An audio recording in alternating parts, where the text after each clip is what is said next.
also feel unconfident about learning. And then also about the gaps of students' prior expectations. It means when they are still in high schools, and the learning realities or the real life of academic learning in the university. That makes students tend to be astonished, maybe looking at how different the learning in high school and also in university. This topic indeed is not a current issue that is still popular or in trend to be discussed. But in our situations, we decided to conduct this based on these conditions in our campus. We are second largest private university in West Kalimantan province. Though we have not like the destinations of the best students in West Kalimantan to study to. It means that our input is, we can say, the second layer of the high achieving student list in West Kalimantan. It affect the, we can say, the settled of the learning strategies, the confidence, and also it affect their awareness. This affect their, we can say, anxiety in learning. We did realize it very clear when there is COVID-19 pandemic. These problems become more clearer to be existed in our students. Because of this background, we eager to find out how this metacognitive awareness affect the students, and also to describe which metacognitive awareness dimensions that mostly affected the students and maybe least affected to the students. Okay, and then why metacognitive awareness? I mean, why it is important to be conducted, to be revealed from the students. The first, because metacognition highlights the individual's awareness of the unique needs, the strategies, and also the implementations in the learning process. The more they aware about their metacognitions, the more they will realize their needs, the unique needs, and their unique strategies that they need to develop in order to perform better in university study. Yeah, like in Indonesia, it is still becoming hot issues about inclusive education. Yeah, so understanding the unique needs of students in terms of their metacognitive dimensions will help they themselves to realize how to study better. And also, this is for the university, it will be groundbreaking for them to develop inclusive learning that can accommodate students with different anxiety level and also the metacognitive awareness level. Okay, and then metacognition is largely a part of self-regulation. So this is, we try to increase their awareness about their own metacognition or metacognitive awareness, so that they can be independent to regulate themselves in order to design how they learn the best, the best way they can pass through in learning based on their level and also dimensions of metacognitive. And also learners who are able to apply self-regulation can understand themselves better. This is the most important. We need to make them realize about themselves, by presenting them the finding of this research about metacognitive, or else actually they can also measure themselves by themselves about their own metacognitions. And then the method that we are applying in conducting this research is the descriptive research.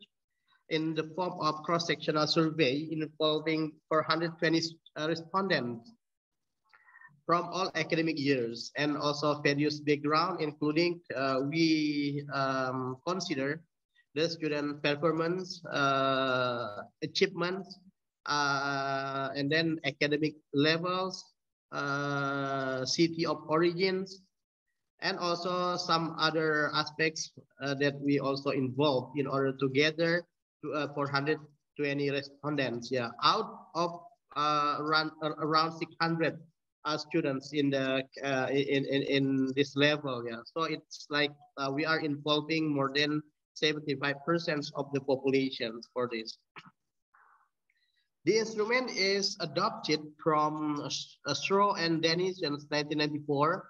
It consisted of 52 items, all of them about metacognitive awareness inventory by Straw. Yeah, we can, I will show you later the instrument.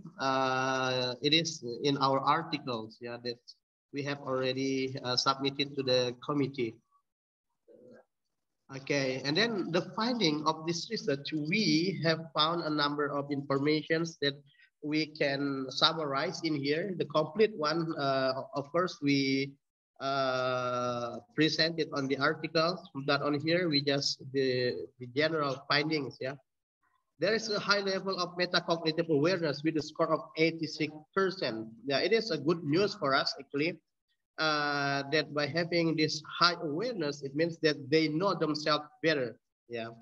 The favorable outcome will bring significant benefits for the student because metacognitive awareness directly correlated with various indicators. Yeah.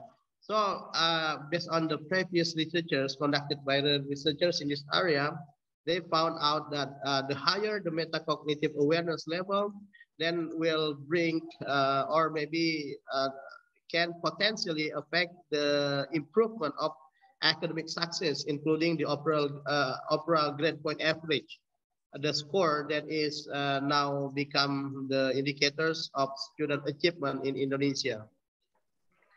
And then three of the most prominent indicators that are showing the students most realize or most aware of is debugging strategies, conditional knowledge, and evaluations. Meanwhile, the least applied is information management strategies.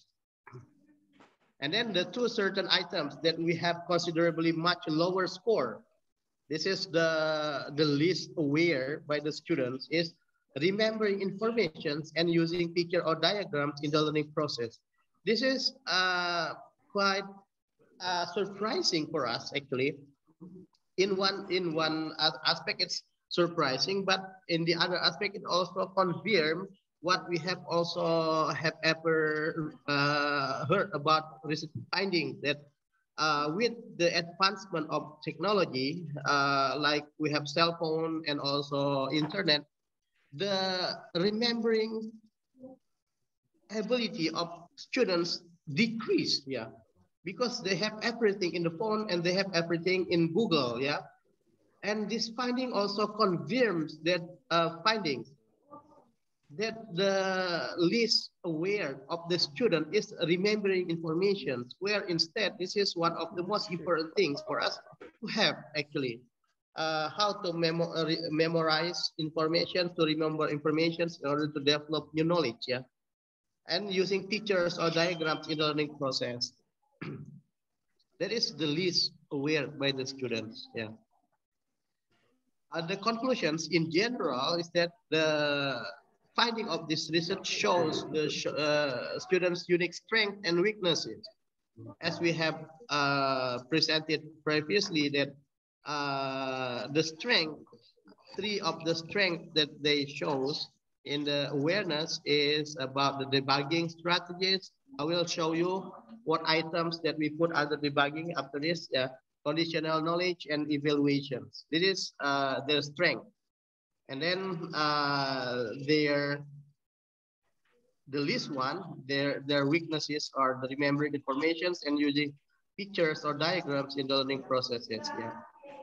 Okay, and then we will show you our articles, yeah. Okay, so this is the 52 items that we use, we apply, yeah, as the instrument of this research. As we know, their strength is like in debugging strategies. It consisted of 4 items, yeah, no 5, yeah. I ask others for help when I don't understand something. I change strategies when I fail. I re-evaluate my assumption when I get confused. This is showing a kind of determination in learning, and also the uniqueness, not uniqueness, the creativity in learning. Yeah, that they realize better in this one. And also we have evaluations. Yeah. And then knowledge, yeah, conditional knowledge. Yang conditional knowledge, yeah. Okay, this is conditional knowledge. It consists of also 5 items. I learn best when I know something about the topic. I use different learning strategies depending on the situations, and I can motivate myself to learn. Yeah, yeah. This is some of the statements that we use, yeah, in order to describe the conditional knowledge. And the list that we told you realized, yeah, aware by the students. It is about information management strategies. This is the less realized one, yeah, the least aware of, yeah. I slow down when I encounter important informations, yeah. I consciously focus my attentions on important informations. Yeah, as we know that in this developed era where the informations are on our finger, we can access any information from our cell phone, that we need to be able to choose which one is our focus, yeah, as our priority. The current recent finding that we also found that in this era, we need to focus on our priorities. Instead, we are going to get drowned into the oceans of knowledge. Yeah, that is what we know about. So information management strategies in one of the skills that the students must master, yeah, in order to be successful in the 21st century era. Like, I focus on meaning and significance of new information. This is the least realized one, the least aware of from the students, which we put us in a kind of yeah, we worry about it because this kind of information, this kind of skill is less realized by students as one of the strategies that can develop. Yeah. We give suggestions for the stakeholders or any related parties to give more attention about this, to develop the awareness of students regarding this information, in order to help them to embrace the 21st century life and learning as a successful students and successful learners. Yeah, yeah. I think this is the end of my presentation, Ibu. Yeah. Okay. Thank you. Yeah. Okay, thank you, Pak Dedi Irwan.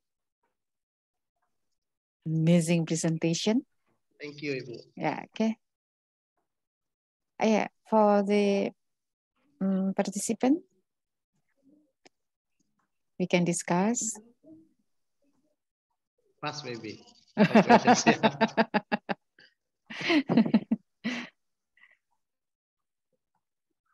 Pass. Okay. Bapak Saibani. Yes, okay. Ibu atau ya, Bapak, Ibu. Bapak. Iya. Yes, okay. Okay, thank you, Bu Rosita Ambarwati, as Chief of Moderator today. Um, Good morning, Pak Dedi, Irwan. Good morning, Pak. I'm so sorry because my network is not valuable with That this is network Indonesia, in Pak. this Don't worry. Yeah, so sorry ya. Okay, it is interesting topic, Pak Dedi, talking more about metacognitive, but maybe I want to know about your faculty. What is your coming from? What is your department specifically, Pak Dedi? Sorry, Pak. Can you please repeat, Pak? Yeah. So sorry. It is interesting topic specifically about the metacognitive, Pak Dedi, but I want to know about your faculty. What is it coming from? Is it The faculty? department, Pak Dedi. Yeah. What is your department, Pak Dedi? My department. Yeah. Yeah. Well, I'm teaching. My home base is on English education, actually, but my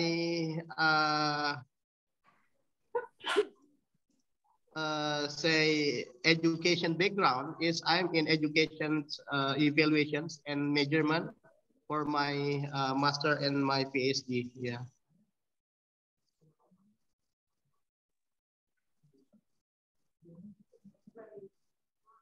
Is that answering your questions, Pak? Pak Saibani. Yeah.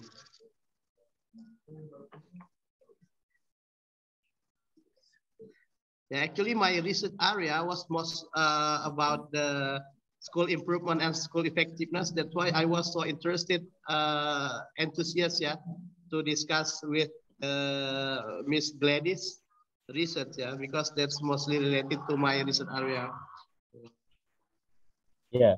But that is interesting moment, I think, if we are talking about the evaluations, because we are coming from same department, it is coming from English department. I think maybe your topic, maybe we would like to deliver to another terms or example, because we are coming from language. I think your metacognitive presentations make us better to put on the English evaluations, I think, because focusing on the English evaluation, because we are coming from the same departments, Pak Dedi. But that is very interesting for me. Maybe for next time, may I call you to discuss more about the evaluations, specifically Yeah, in of the course, yeah. English evaluation. Yeah, of course. Yeah, as I can say that this metacognitive awareness is not only for English actually, but also for any other subject. It can be applied to mathematics, for example, or others. Yeah, as the way this is not about the English actually, but this is about them, how they themselves to manage their own anxiety and everything. Yeah, to know better about themselves. Yeah. And you are right, Pak Saibani. This is exactly one of the ways to evaluate our learning and also our curriculums. Yeah, because curriculum is also related to many aspects. Yeah, I have already conducted evaluations on our curriculum in several ways. Yeah, including this one. So I use this one to evaluate how far our curriculum has accommodated the difference in terms of the self-awareness and also the confidence of learning. And also to evaluate how the teachers also or the lecturers or also have considered that their learning have been accommodating the students with different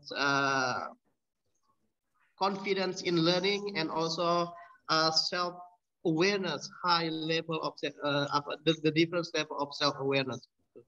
I also am really interested to collaborate, yeah, in terms of maybe research or teaching material development. That would be welcome for me. Yeah, I would really be interested to to have further cooperation, Pak. Yeah. Yeah, Pak Dede. I'm interested too. Maybe for next time, I'd like to call you. Thank you I so would much love for to, the Pak. information, Yeah. Pak Dede. Yeah, I would love to. Yeah, Yeah. okay. Yeah. Thank you, Bu Rosita. Yes, thank you, Pak Saibani, Pak Dedi Irwan. Yeah. And then we go to the next presenter here, Pak Muhammad Saibani ini. Okay. With positive politeness strategy. Okay, Bu Rosita Mbarati, maybe I will be helped by my third presenters, third writers from me, Ibu Rizky Indah. Come on, Mbak Rizky Indah. Yes, thank you, Dr. Saibani. Good morning, everyone. Thank you for all the committee for the chance to let me present our work. I'm Rizky Indah on behalf of the first and the second presenter.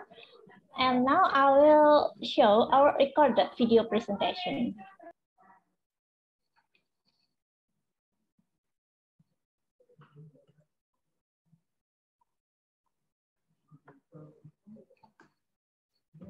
Assalamualaikum warahmatullahi wabarakatuh. I'm Rizky Indah from STKIP PGRI Jombang. I'm on behalf of the first writer, Mr. Saibani Wianto, and the second writer, Mrs. Hendy Sulistyawati. I'm going to present our article journal entitled Positive Politeness Strategy in Graham Norton Show. Of content, there is introduction, method, result and discussion, and conclusion. The introduction. The main point of the introduction in this study is about politeness. We know that usually people choose to communicate politely to get respect or avoid unnecessary problems. Here, you state that politeness is being aware of people's face that relate to social distance and closeness. Being polite means showing consideration for norms applied in society. In here, Brown and Levison also state the same as you. Just like politeness strategies are used to save the hero's face. In this case, face refers to respect himself and also others. It is used by the speaker to avoid making others feel uncomfortable or embarrassing. Brown and Levison also divided politeness strategy into 4 types. There are on record, negative politeness, positive politeness, and off-record strategy. Tadi si There Arba are many researchers who already conduct ada research sales of politeness strategy. bendera sales ini So one sales of them is kan ada departemen positive sales. politeness strategy in a talk show. The talk show used here is Graham Norton show. It used because this show is very popular and wins so many awards, and currently it airs on the YouTube channel. Method. This study was conducted by using a qualitative method because it seeks to understand some phenomenon called positive politeness strategies used in Graham Norton show. The qualitative method was used because the data in this study are in the form of occurrences rather than numerical score. We use qualitative content analysis because it doesn't have to exclude deductive reasoning. Just as Schreier stated, qualitative content analysis is a method for analyzing and interpreting the data to get its meaning. Here is the data we get. The data is taken from the episode of the Graham Norton show on YouTube, and the data are in the form of words, phrases, and sentences taken from the talk show. There are several steps in collecting data. First, we search the transcript through the internet, and then we watch and listen to the talk show, and then we watch while reading the transcript and analyze it. And the last step is determine the data which may contain positive politeness strategy. Result and discussion. This is the data we got from the whole show. In here, we found 10 out of 15 positive politeness strategy. It can be seen here. The notice occurs 6%, exaggerate occurs 20%, intensify interest to hearer 7%, use in-group identity marker 10%, seek agreement 17%, avoid disagreement 7%, choke 30%, over or promise 7%, include both speaker and hearer in the activity 10%, and the last give to hearer is the most little, is 30%. This is the detail of the strategy we found. You can see that strategy 1 is notice or attend to hearer. It can be seen from the word, I heard you really like the fly. From this sentence, it shows that the host noticed the interest of the hearer. As for the strategy 2, exaggerate, it can be seen from the utterance, it is just terrific, and actually everyone is brilliant in it. The utterance shows that the host showing exaggerate utterance to express his interest.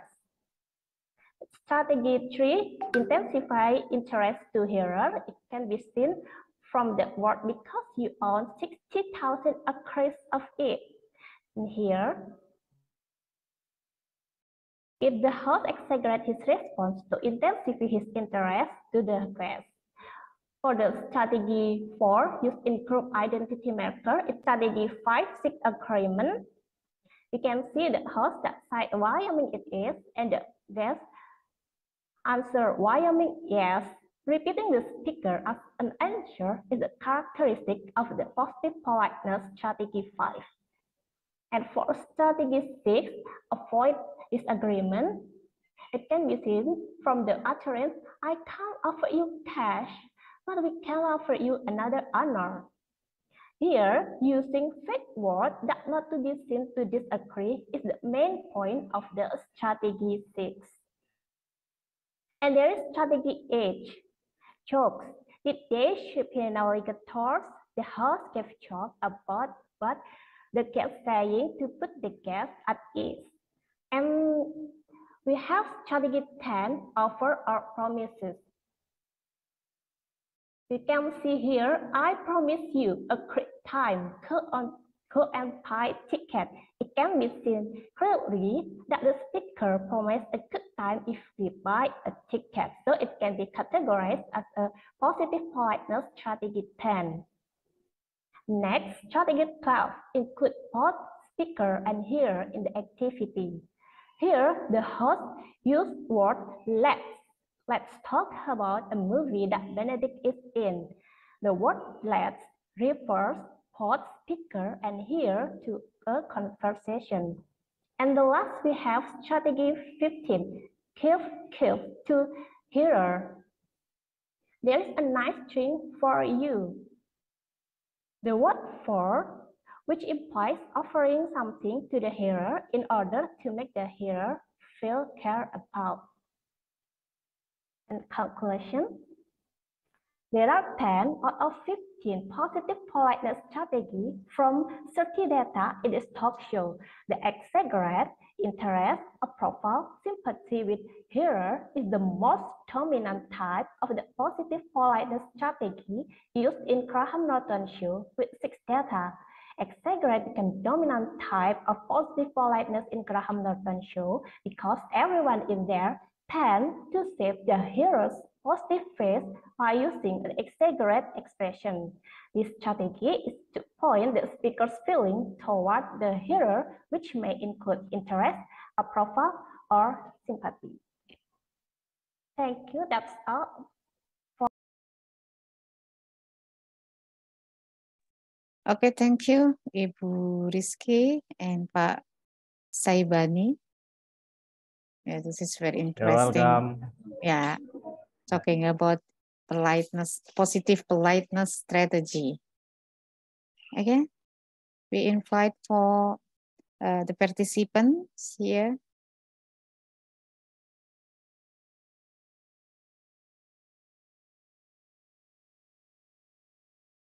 To give Yes, maybe the opinion about the politeness strategy in Graham Norton show.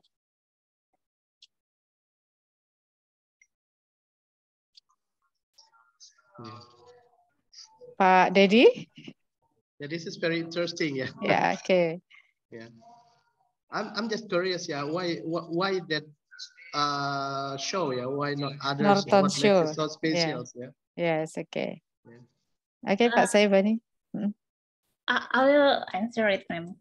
I choose we choose this Graham Norton show because it's really popular. It is aired from around 2007 until now. I guess everyone know about it, and now it is in YouTube, aired in YouTube to gain more viewer. That's all. It's kind of legendary. Yeah. Yeah, it's legendary. Okay. Okay. Thank you. You're welcome. I have a question. Okay. I'm just curious, like, because you chose the Graham Norton show, right? And then it's actually is it first speaking country, right? Yeah. Yeah. So I'm just curious because politeness differs between cultures. Like, for example, in Asian countries, like when we greet people, we don't say like good morning. You will say like may peace be upon you, right? And then stuff like dah makan belum? Like, you know, have you eaten and all that. So it's different between cultures. So is this actually suitable when you choose to analyze in this politeness discourse for the Graham Norton show to be applied in Indonesia? Actually, my point here is just to I just want to know that this is the politeness. This is the polite way to say something. So there is no misunderstanding. Yeah. Yeah, thanks. Thanks for the great sharing. Yeah, I will look up the show after this. Yes, okay, Jiten. Maybe it is very important when what's that? Context, I mean, yeah, play in analyzing analyzing the utterance, Bu Fitri, Bu Rizky, yes. Okay, because that is we should know first, I think, about the context, yeah, built, so we can judge that it is a positive politeness strategy. Yes, yeah, related with youth. Yes, okay. Thank you, Bu Rizky and Pak Saibani. Yes, thank you very much. Yeah, okay. You're welcome. Yeah, okay. We go to the next presenter, Bu Sri Imelwati. Bu Sri Imelwati.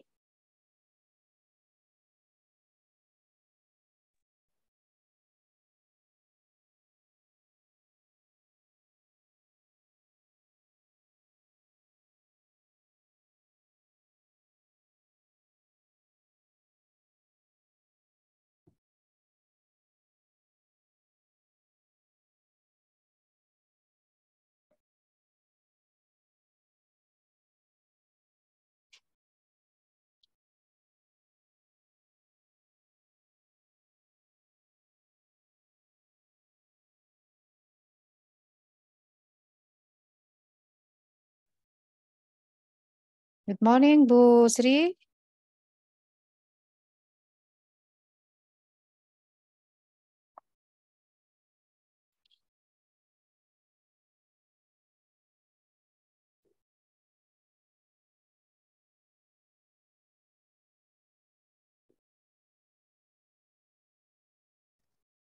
There seems to be a problem with your sound, Bu. Yeah. We cannot hear your voice. Okay. Okay. How about this one? Yes, okay, Bu. Clear. Yeah. Okay. Yeah. Okay. Assalamualaikum warahmatullahi wabarakatuh.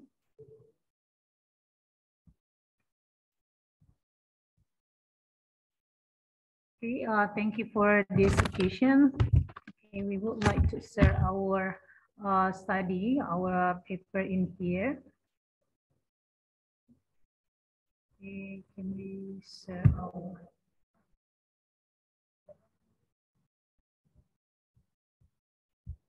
A minute dulu. Pak M, mana tadi Pak M?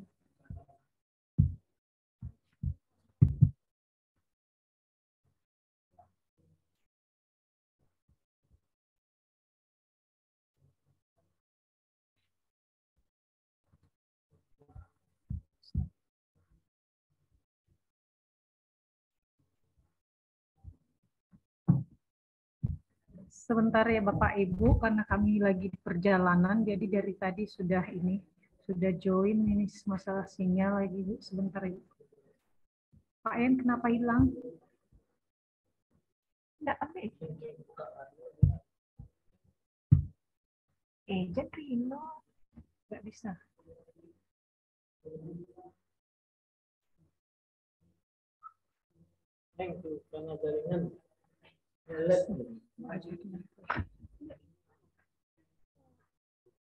Karena jaringan jaringan itu lambat,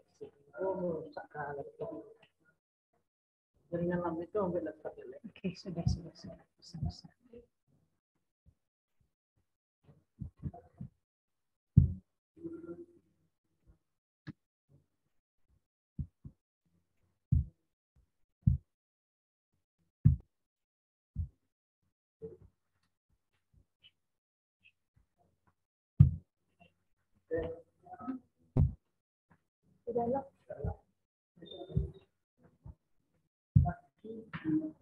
Oke, bisa dilihat Bapak Ibu. Yes, okay, Bu. Okay, Bu Risita. Thank you, Bu Risita. Well, this is our title of our study, English Teacher Evaluation of the Portable English as an International Language, or EIL Perception Scale Toolkit Practicality as the Diagnostic Instrument.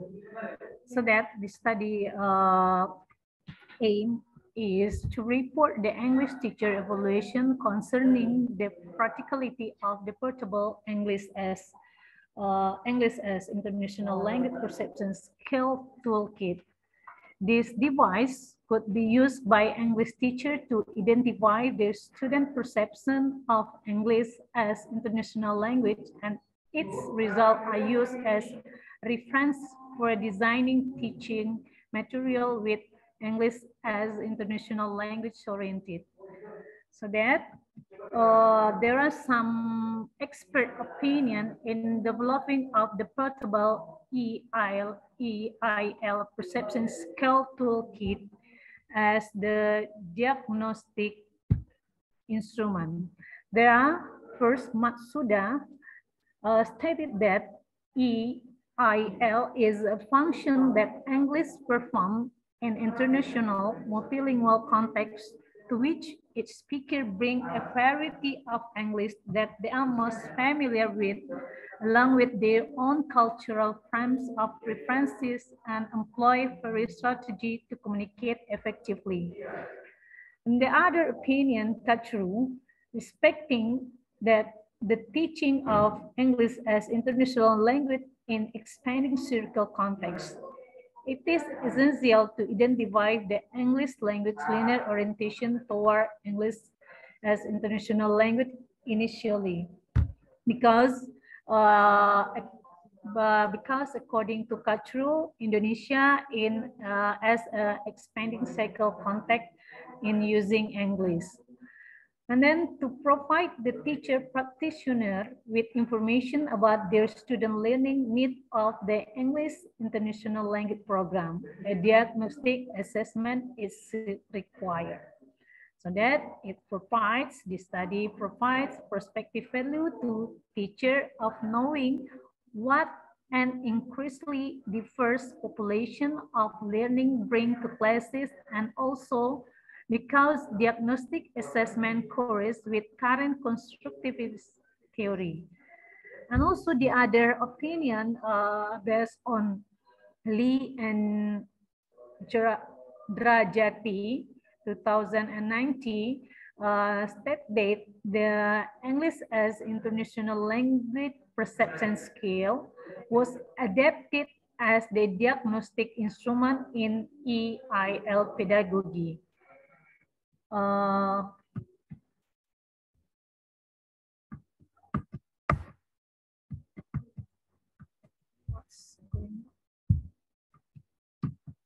So that in design this tool, we use four perception, four dimension in here. The first one dimension about the current status of English. Actually, in here there are three the current status of English. The first current status is English is used today as international language to communicate effectively with people from around the world. And the second current status of English is many of non-native English-speaking countries currently use English as their official or working language.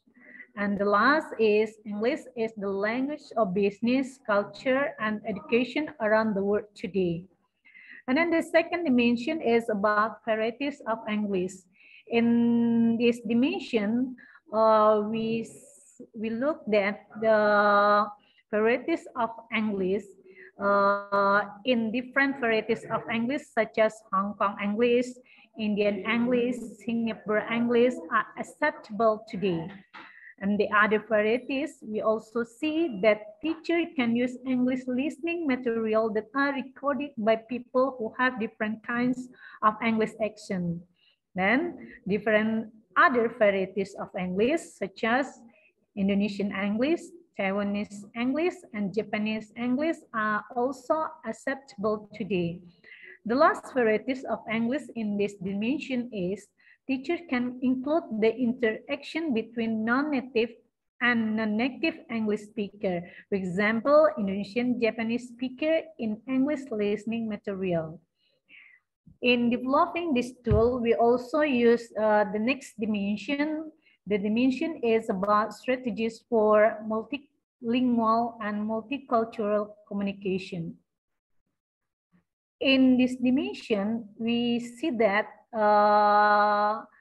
strategies multilingual or multicultural communication can adjust my conversational style according to my interaction with people of other cultural background. And then I can explain my own cultural and custom clearly in English to people from the other culture. The other multicultural, we also said that I'm open-minded about accepting speaking pronunciation patterns that are different from those of my home country. The last, I can behave appropriately according to English user I speak with. Then in the last dimension in our study is about English speaker identity or ESI. The first is about English teachers should not push me to speak like a native English speaker. And the second, I don't mind if people laugh at my English accent when I speak because it is my own English. And the last is about it is unnecessary to speak like American or British English speaker as long as my English is intelligible or understandable to others. So that the fourth dimension is we use as the basic in developing or our toolkit. This is the toolkit, the portable of English as International Language Perception Scale. It is designed to be portable device and paperless. Yep. In here, this portable, this kit tool, we use touch screen. The touch screen display each statement and user could touch the display respond whether they strongly agree, disagree, or strongly disagree, so that the respondent may choose or may touch one of them. The program then calculate the number of responses and categorize them into results, namely very low orientation, high orientation, and very high orientation.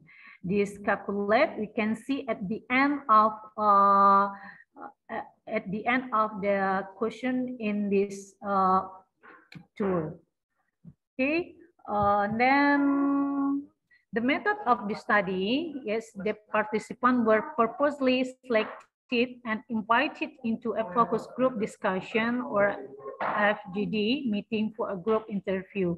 So that in here we did the focus group discussion with the English teacher in Sumatera Barat, for English teachers. Yes, Bu Sri email. Yeah, Bu. Sorry for the PowerPoint, just doesn't run well, I think. The PowerPoint here. Yeah. Yeah, this only still at the title page. Yeah, so it can it is not run well. Okay, you can continue. You can continue, Bu Sri Imelwati. You can continue. Yeah, okay. Yes, okay, right. Okay. Yes, Yeah. Thank you. Okay, and the method. yeah, for because the limited time, maybe you can simplify your presentation to. Okay. Yeah, okay. Okay, so that the participants are asked to join the focus group because they have seen the device and then have tried to operate.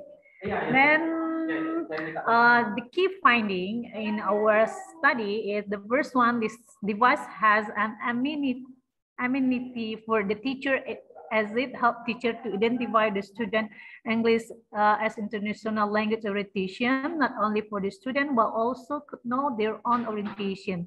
The second, this diagnostic instrument are regarded by the teacher could become the basic assumption in designing the English as international language learning material for the student. The next, all the participants admit that this device is easy to be operated and they consider that their student would be able to use it as well. Respected its size, they suggest that it should be reduced to become more smaller, like the size of the smartphone.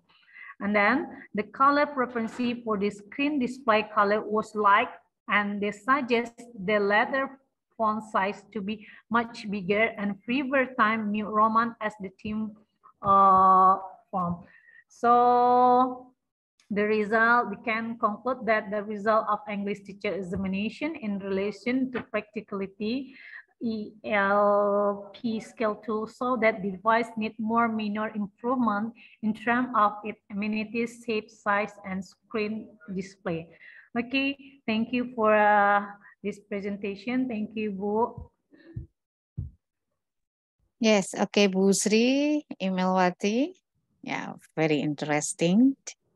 Bu, okay, for all the participants, you can give your opinion.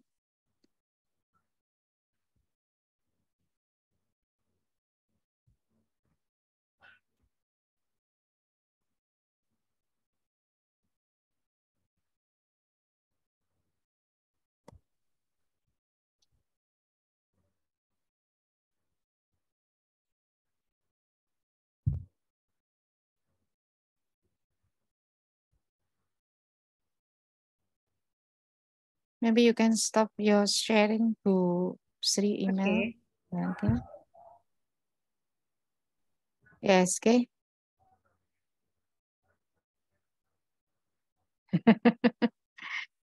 Okay.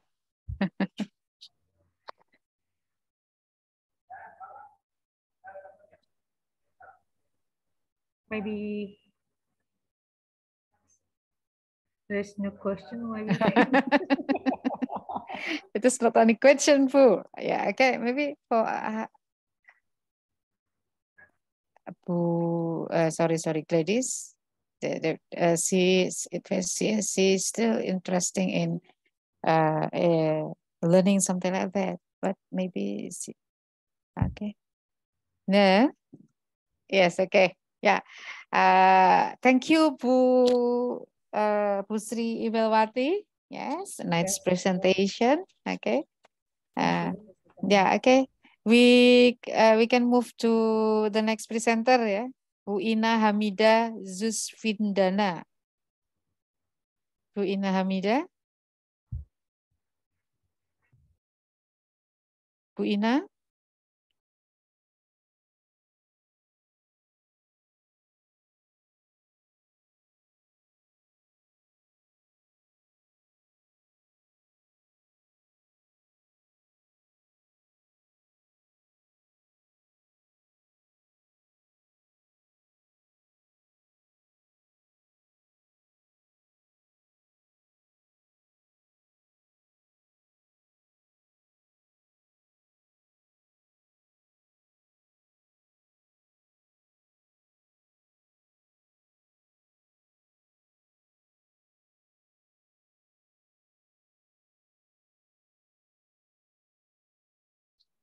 Bu Ida Hamida doesn't attend. So we can move to the next presenter, Jasmine. Okay. Hello, Jasmine. Hello. Yeah, Yes, yeah. ma'am. Okay, Good yeah. morning. Okay. Morning. Yes. Yes. Okay. Okay. So allow me to open my presentation. Share my presentation.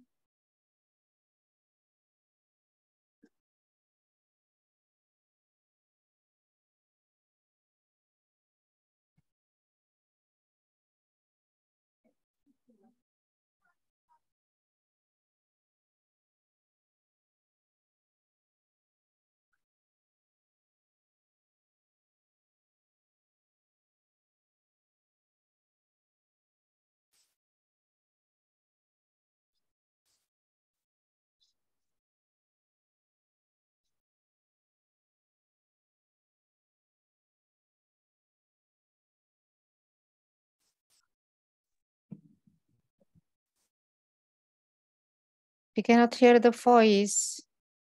Hello, ma'am. Yeah. We cannot hear the voice. Oh, you. Okay. Okay. Is it okay, ma'am? Okay, for the screens. This is video. Oh.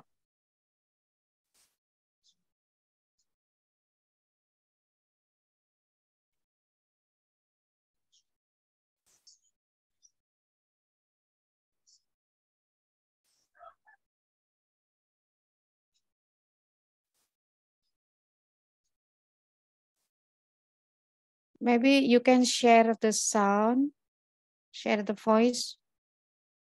I didn't include my voice, ma'am. Oh, Is it I okay? see. Yeah, it's okay. Okay, I see. Yeah, Okay, it's okay. I continue, ma'am. Thank you.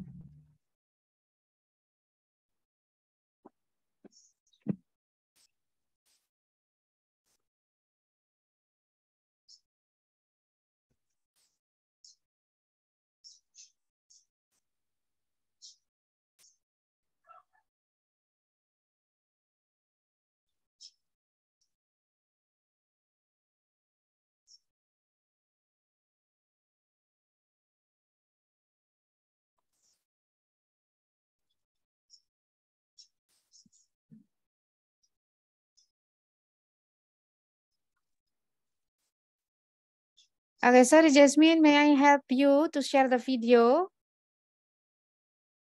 Yes, ma'am. Yes, okay. You can stop the share and then we will help you to share the video. Okay. Okay, yeah. Yes, ma'am. Yes, ma'am. Yes, Yes, okay. ma'am.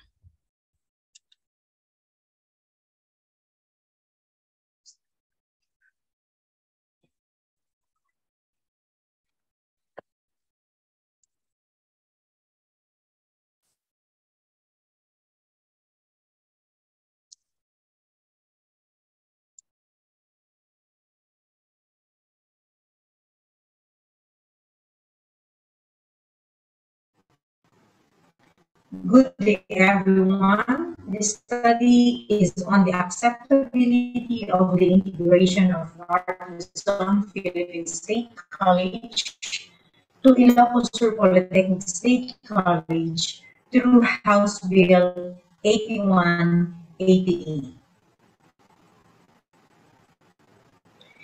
The creation and maintenance of state universities and colleges is to provide access to more affordable, quality education for poor and disadvantaged, to ensure equity of access to higher education, while at the same time serving as instrument of development in regional and national contexts. State universities and colleges should therefore ideally focus on priority programs in instruction, research, and extension, which the private sector cannot adequately provide. These HEIs, as a matter of priority, should always cater to the geographical areas that are not covered by the private sector. The directional changes from which SUCs anchor their educational reform should be framed from the public higher education reform objectives and initiatives from 2011 to 2016. First, we have improve efficiency by restructuring or amalgamation, rationalizing program offerings, and resource generation. Second, upgrade quality, like strengthening quality assurance, upgrading qualifications of faculty, leading to international standards. And last, enhance access to quality education by modernizing facilities and strengthen student financial assistance programs. Congresswoman Christine Singsuanihan, representative of the 2nd District of Ilocos Sur, sponsored the House Bill entitled An Act Converting the Ilocos Sur Polytechnic State College in the Municipality of Santa Maria, Province of Ilocos Sur, and all its campuses in the province of Ilocos Sur into a state university, integrating therewith the Luzon Philippine State College in the province of Ilocos Sur to be known as the Ilocos Sur Philippines Polytechnic University, and appropriating funds therefore.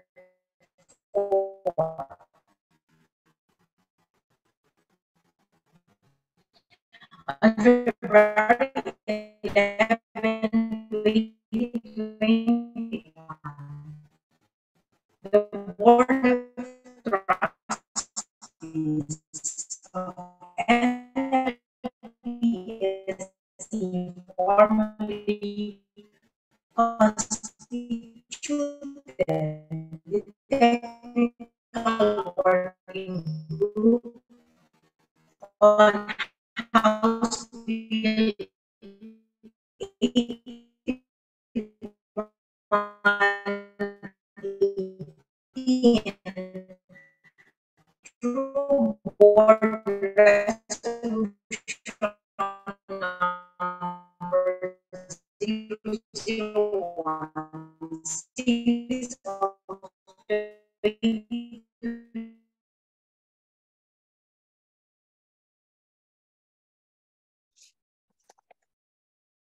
Okay, Jasmine, Yeah, I think it's Yes, ma'am. I think it's because yeah, some things it's not super with the video maybe, yeah. Maybe Jasmine, you can present directly. Yes, ma'am. Yes, okay. Wait a minute, Yeah. ma'am. I'll just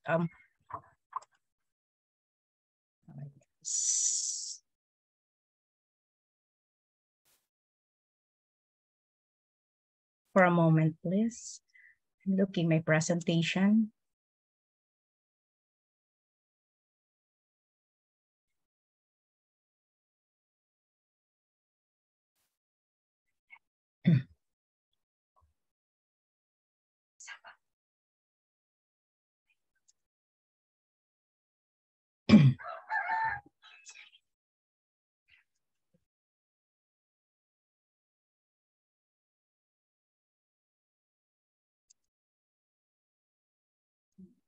Okay, is it clear on the screen, ma'am? Yes. Okay, thank you. So my title is on the acceptability of the integration of North Luzon Philippine State College to Ilocos Sur Polytechnic State College through House Bill 8188. The creation and maintenance of state universities and colleges is to provide access to more affordable, quality education for poor and disadvantaged, to ensure equity of access to higher education, while at the same time serving as instrument of development in regional and national contexts. State universities and colleges should therefore ideally focus on priority programs like instruction, research, and extension, which the private sector in the Philippines cannot adequately provide. These HEIs, as a matter of priority, should also cater to the geographic areas that are not covered by the private sector.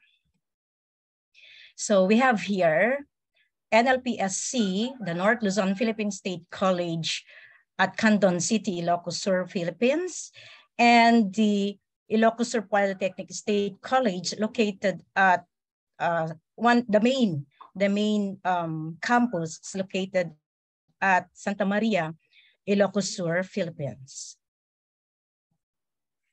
The directional changes from which SUCs anchored their educational reform should be framed from the public higher education reform objectives and initiatives from 2011 to 2016.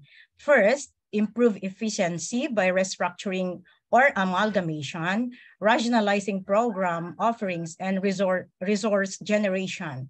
Second, upgrade quality, like strengthening quality assurance, upgrading qualifications of faculty leading to international standards.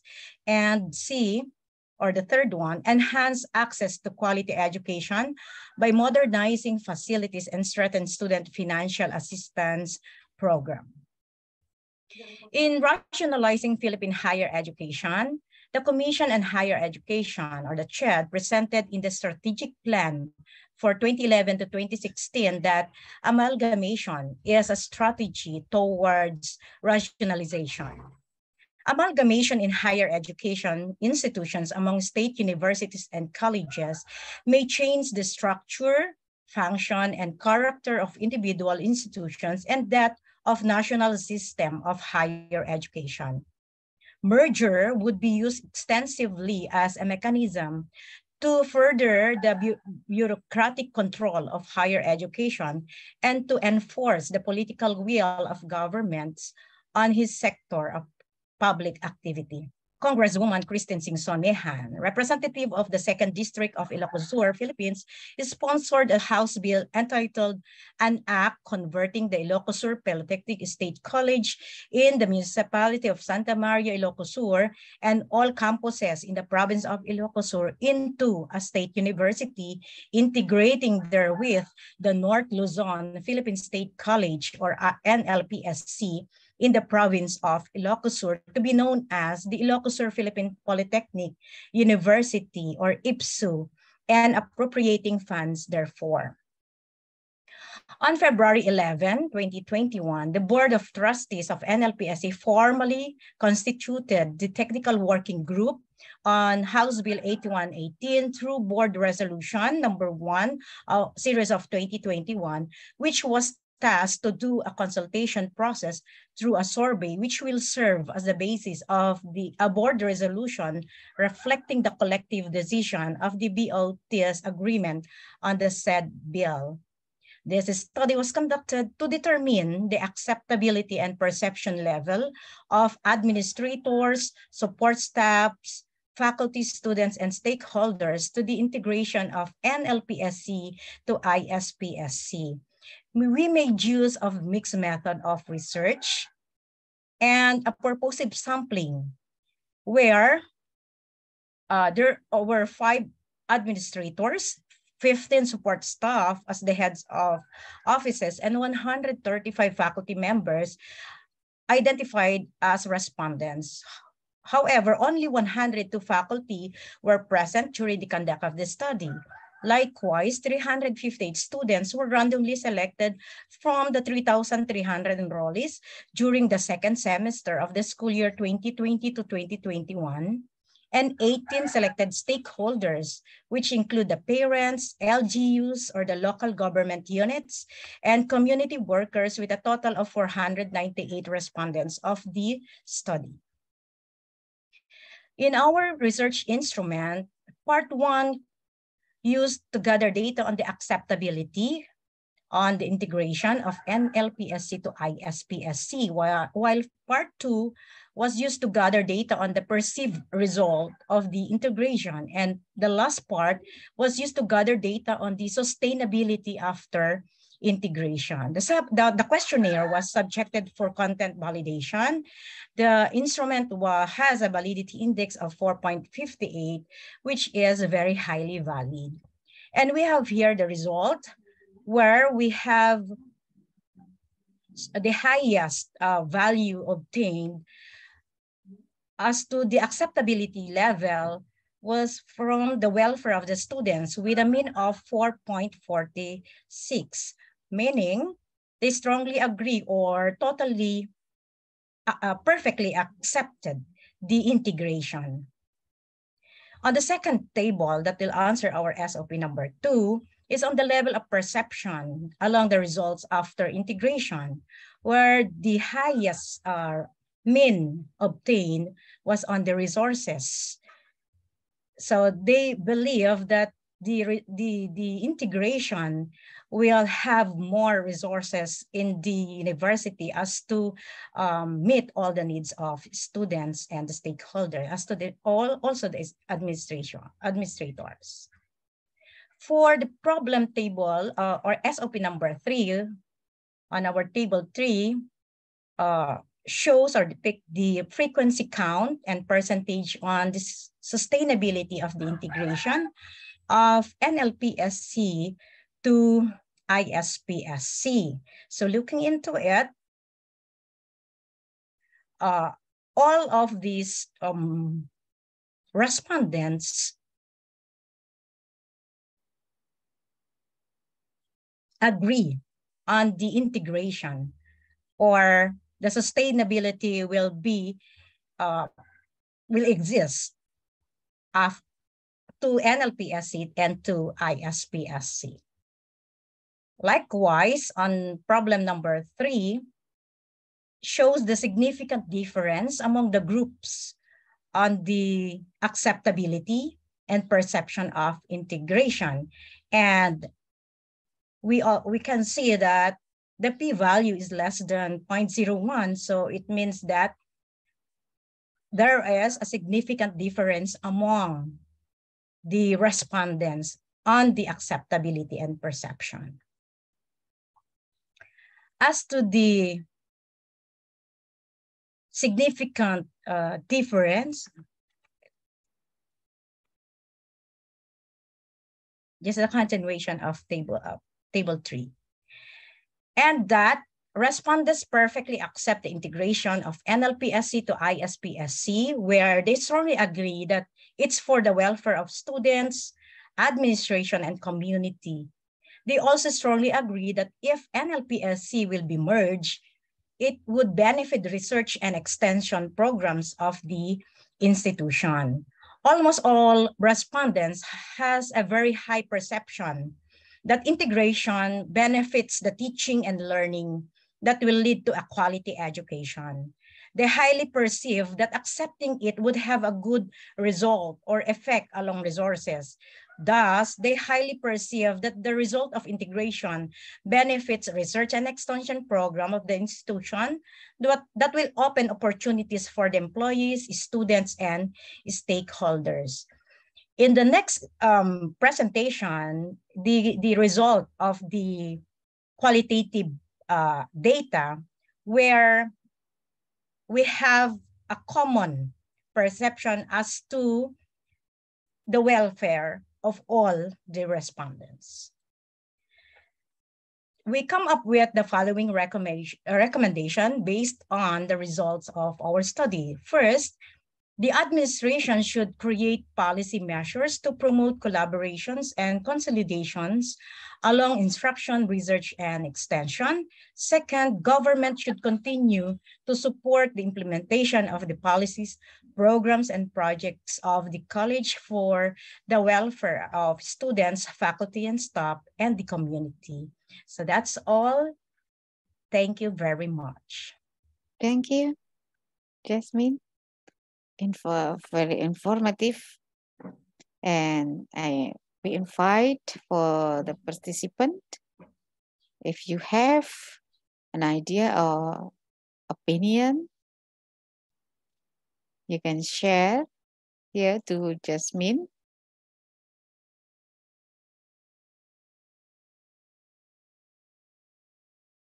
Maybe you can, okay, Jasmine.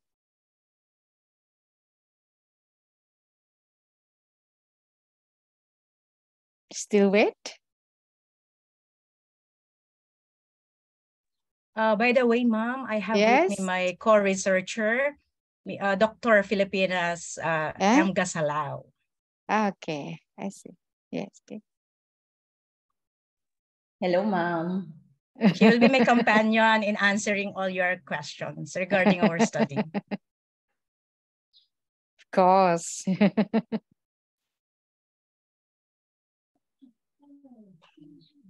We still wait.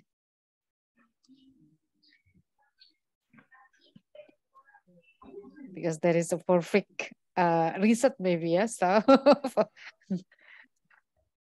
this is a perfect for others researchers here. So there is no question. We still wait, okay? Ma'am, excuse me. Okay, Gladys. Yeah. Just would like to ask the proponents. Congratulations anyway. The acceptability is high. Possibly the next move will be making the college become university. That will be too soon. Yeah. Yes, ma'am. Okay. So possibly, ma'am, magiging university na yan. That will become university. Yes, ma'am. May I be given the privilege to give you some inputs? Thank you, ma'am, for that point. In fact, yes, because our study is still on House Bill.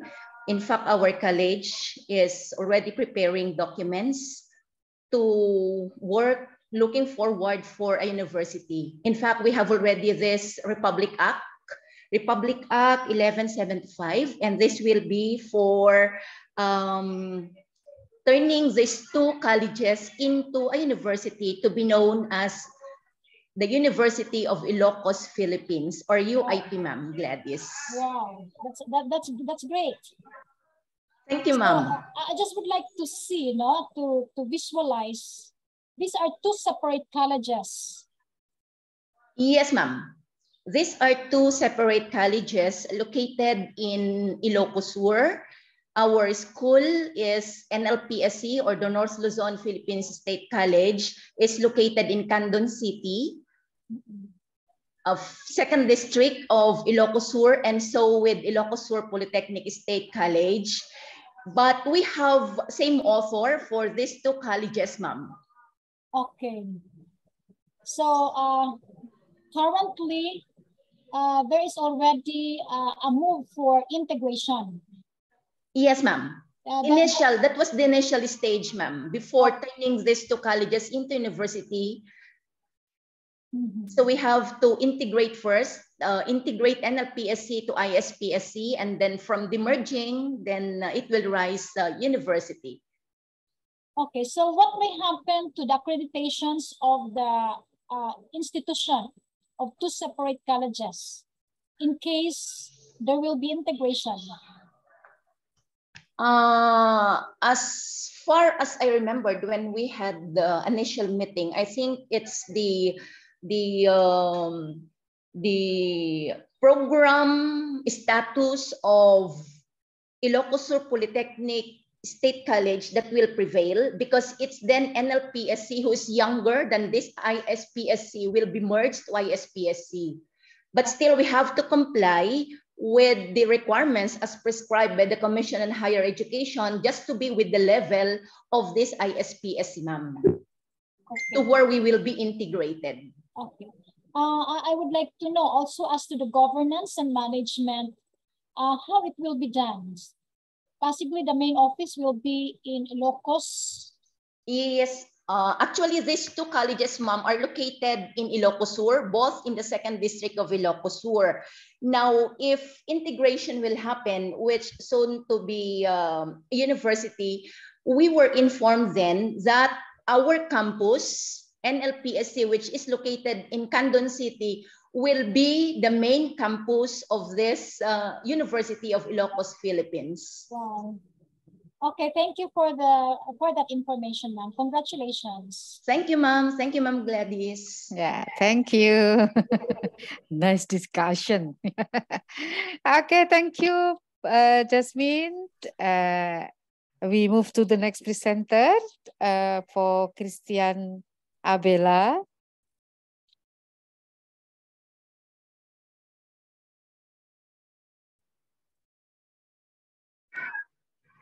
Yeah, we will help you to share the video. Please kindly share, ma'am, because I might not be able to share it because of the poor internet connection. Yeah, okay. Yeah.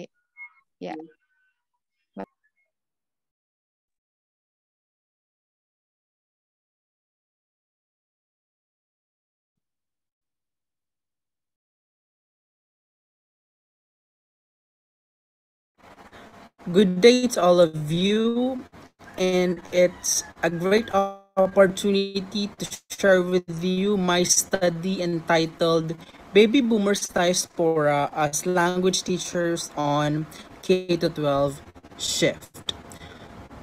So diaspora is an ancient Greek word meaning to scatter about. In this modern world, diaspora has become a trendy concept. As per Safran in the year 2007, given the incessant movement of people from one country, religion, or continent to another for different reasons, including cultural, political, social, and economic, it is not surprising anymore. The experience of these people gave an impact to the different aspects like education, to name one. Because it's justifiable that some shift on education is a result of human travels and experiences.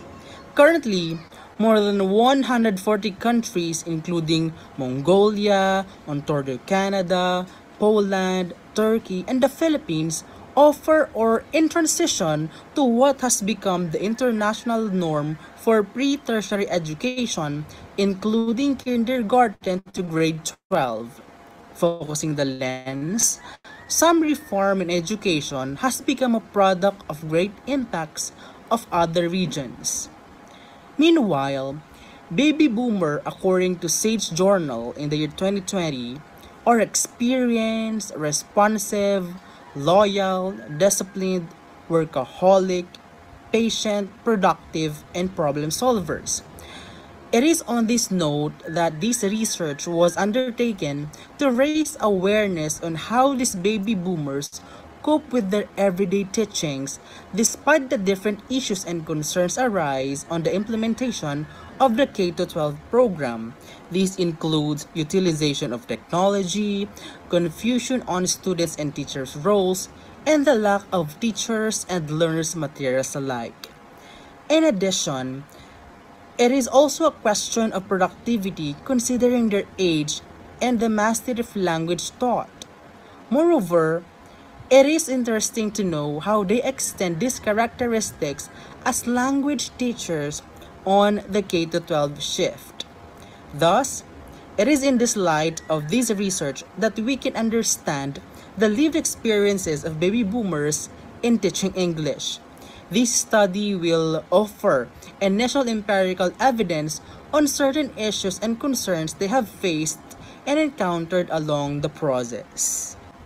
To better understand such phenomenon, a qualitative research design was utilized, specifically phenomenology.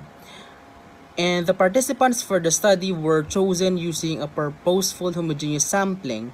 And to identify that subgroup as respondents of the study, the researchers set the following criteria. So we have that. And the vehicle used by the researcher to gather relevant and accurate data was interview. After the interview, the researcher transcribed the gathered data verbatim and thematically interpreted and analyzed through coding and bracketing. Apparently, 6 themes emerge. In the first theme, we have contextualizing for meaningful learning. This theme is based on the understanding that boomers cannot carry out their duties effectively unless they are able to analyze learners' needs, including motivation, language learning styles, interest, and autonomy. Moreover, comprehending learners' needs will not only aid them to select appropriate teaching materials and strategies, but it also yields its help to use them effectively and efficiently. For the second theme, scaffolding through pedagogical training, this theme converses on the mechanisms of the boomers on how they cope and adjust themselves on the sudden shift of the curriculum, and in particular, that is attending trainings and seminars. Being in the new world to these baby boomers is another challenge, especially so that there is really a change on the content taught, dwelling to unfold mastery of the new curriculum. However, they overcome them through attending trainings and seminars. And the third theme, utilizing new literacy pedagogy. The theme is a discussion of how baby boomers prepare different teaching materials to cater the needs of the learners. Moreover, it is also a general idea on how these teaching materials assist boomers in the teaching and learning process, considering the different learning styles and interests of the learners as discussed on the previous themes. The fourth theme, planning and strategizing beyond methods. This theme emphasizes the different pedagogies that baby boomers apply, which are partly determined on the nature of the learners and the subject matter being taught. In order to enable students' learning, baby boomers plan and organize different teaching strategies, deeming what to learn and how to learn. Specifically, they utilize ICT more often, juxtaposed with other strategies like group dynamics, cooperative learning. These teaching strategies allow boomers to perform, to make transfer of language more efficient and convenient. And the fifth theme, evaluating products of knowledge and learning. This theme is an overview of how the baby boomers assess their students on the shift of the curriculum, either as prescribed on the curriculum guide and on how they administer such at the same time. To boomers, student assessment is a critical aspect of the teaching and learning process. It is essential for them to strategically evaluate the effectiveness of their teaching by measuring the extent to which students in the classroom through the use of authentic assessment. And finally, the sixth theme, flexibility and responsiveness to change. This theme Flexibility and responsiveness to change discusses how these baby boomers sum up their experiences and the adjustment they did as they work with the shift. It encapsulates their experiences as baby boomers coping and teaching language in the K-12 curriculum. Their challenges converse on dealing with student-centered teaching styles, teaching the vital life skills, and ensuring students with job-relevant skills that do not affect learning but instead afford learners a fruitful career. From the 6 themes, the researcher concludes that first, contextualization emerged as the main approach to suit with learners' preferences and needs. This is being done by baby boomers to cater the needs of the students. Second, training, seminars, and the use of technology are the main managing mechanisms of baby boomers which undeniably scaffold them in the transition of the curriculum. So, performance-based assessment is the most assessment strategy used by the boomers, and they were able to do this objectively through the help of rubrics and other guided writing and reading materials.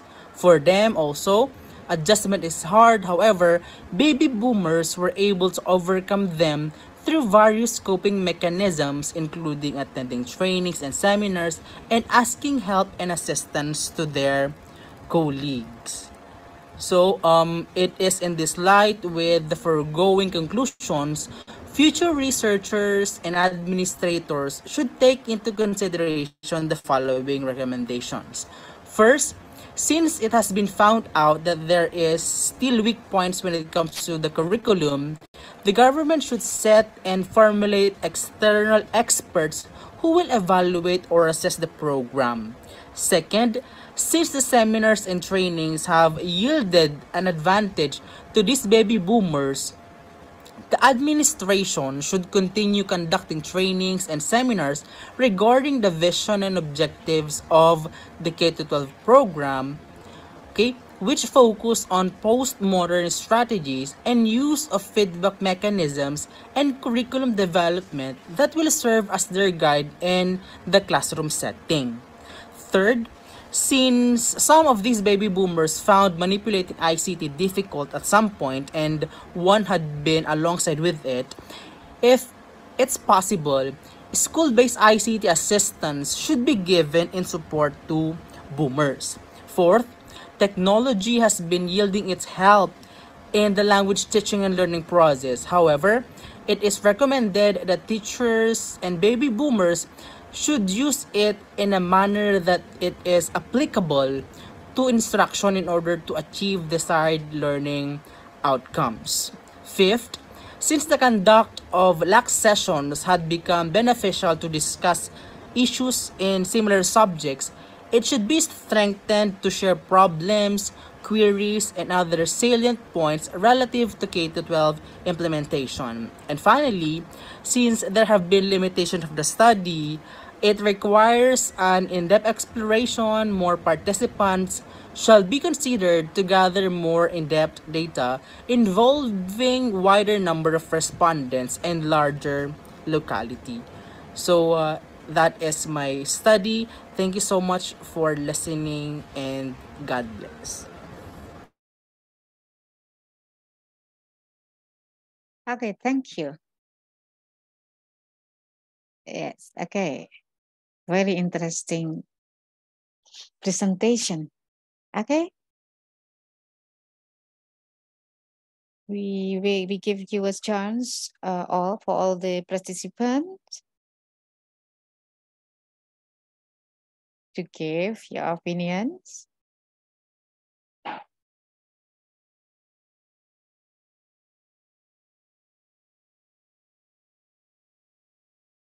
You can take a coffee first.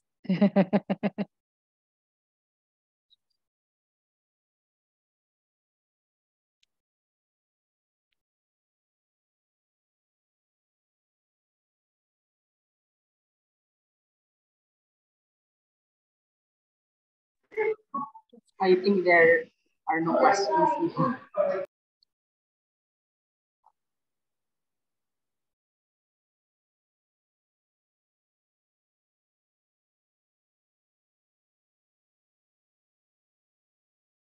What's ma'am? Can I?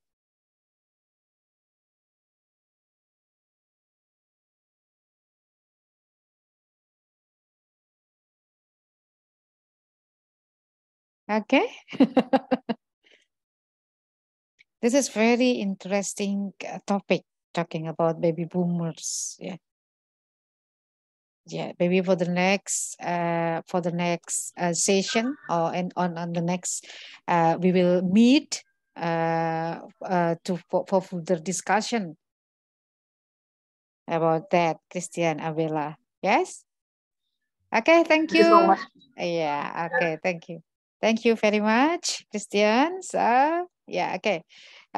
We move to the next presenter, Pak Kristianto.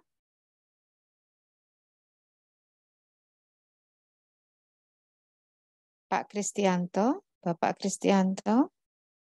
Are you there?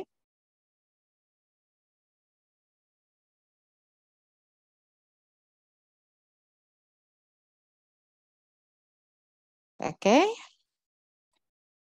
Yes, okay. The next, Ibu Rosdiana.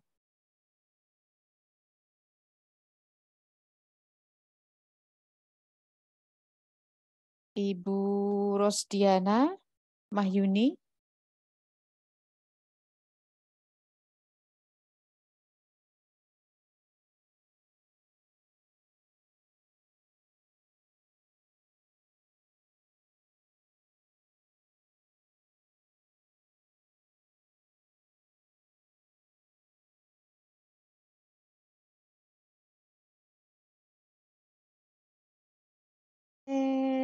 Ibu Rosdiana doesn't sense the video too. So finally, we have reached the end of the session. I would like to thanks to the presenter for the informative and interesting presentation, and for all the participants for the active participation.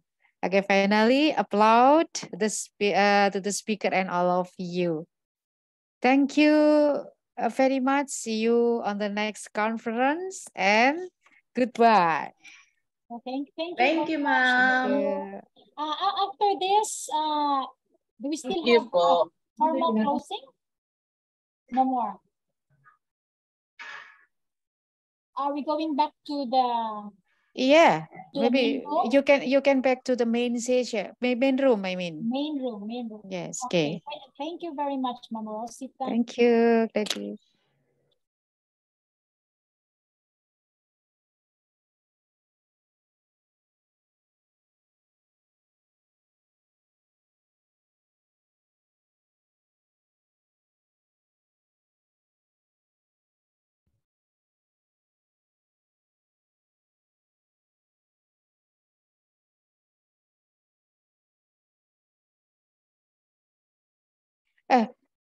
Sorry, Pak Sukardi.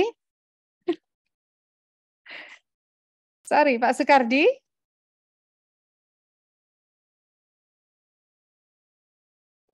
Pak Sukardi. Yes. Are you with me, Pak Sukardi? Okay, you want to leave me, Ibu Rosita? Okay. Sorry, Pak Sukardi. Yeah. Okay. Sorry. Yeah. Nothing to be worried about, actually. I'm happy if you leave me. Yes. Okay. You can. Yeah, Okay. time is yours. Yeah. Well, wait a minute. Hopefully. Please be informed that we are now hosting a communication forum for the Dean of Faculty of Teacher Training in Indonesia. We are busy, so we have we will only show only a few slides, Ibu. Okay, then wait a minute.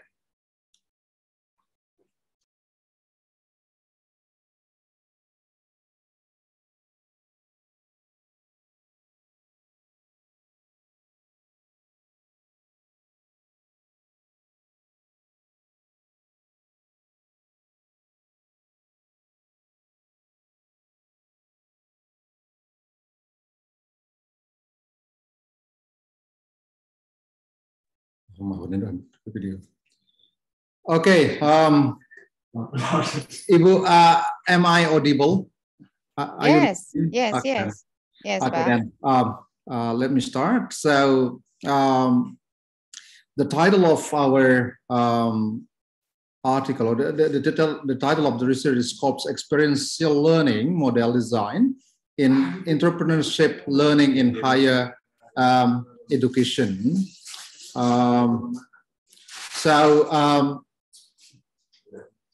The fact shows that they, entrepreneurship has long been taught in Indonesia, but the graduates of the higher education, the alumni of higher education, some research indicates that they have a problem of competitiveness. They have low ability in creating jobs.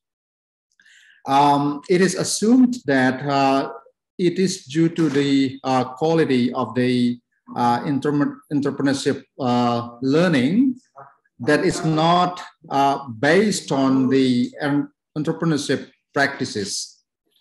Okay, so that's the reason why we are doing this research. So we are interested in doing the research because of several reasons. So one of the reasons is in order to obtain an experiential learning design that is effective in strengthening students' entrepreneurship skills. So that's the purpose of our research. Okay, the research was carried out using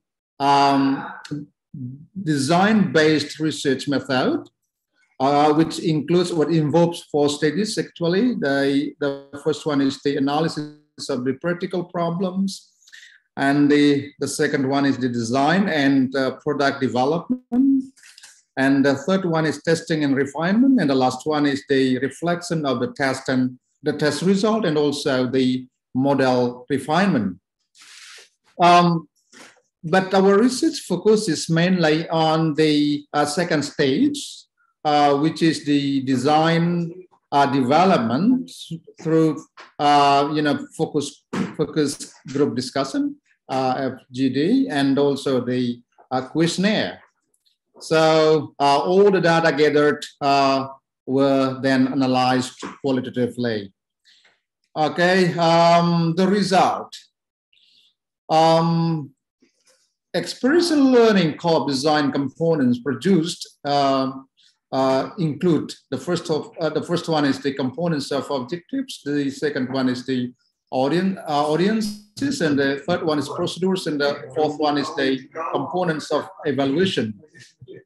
From the design, the products produced by the AFL model are construction basis competencies, learning guides for lecturers who will be teaching entrepreneurship class, and the third one is the lesson plan and how to design the teaching and learning, and the fourth one is the project-based tools. Actually, the design has already been tested, and the test result indicate that the design is good and liable to be used. Okay, so what's the implication of the result of this test, the research then? The implication is that the further testing is necessarily conducted. It needs to be conducted to determine its effectiveness on students' behavior. I think that's all, Ibu, and thank you. Thank you, Pak Sukardi. I apologize because, yeah. Hope you. Okay. Maybe if you can, if you have an opinion on such kind of, yes, opinion on such kind of situation or question, you can share to Pak Sukardi.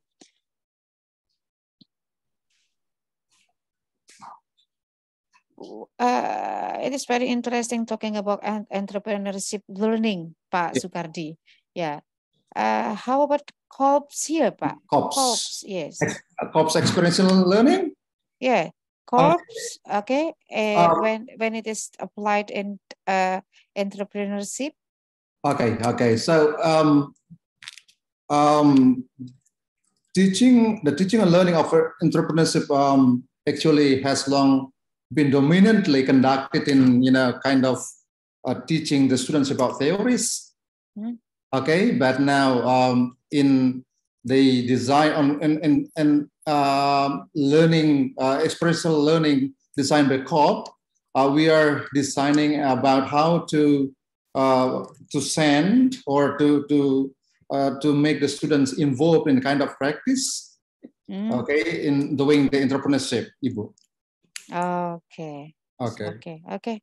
So they do not know only about theories, but they know how to practice the theories. Okay. So knowing how to conduct the project, and then how to know the theory about the marketing theory. They try to study by themselves and then practice it, something like that. Yes, something like that. Something like that, I think. So we are now in the process of designing the teaching and learning design. Okay. Yes. Okay. Thank you very much, Pak Sukardi. Oh, very welcome, Ibu. Yeah, okay.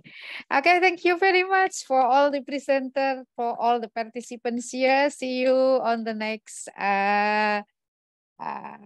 conference. Yeah. Thank you.